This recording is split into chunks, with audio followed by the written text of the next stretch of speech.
the last 2 months of our 8-year business were our 2 record months that we've ever had. The first month after we ran the email, we did $73,000 that month. The next month was our second highest month ever, which was $68,000.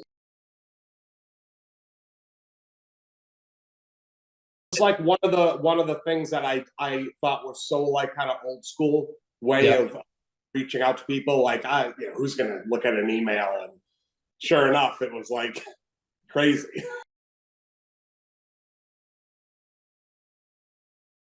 I'll be continuing to have you run these and pay you to do these for a long time. So like, I know just from what I've learned, and this is the first email ad I've ever run in my entire life. So just seeing how it already worked for me, I know I'm going to continue to pay because I can see the difference in what I have to pay for it as opposed to what we make. And it wouldn't even have to, it could be a fraction of that amount that we make. It doesn't have to be that much. If it was even, 20% of what that would have been a great return on my investment. Thank you.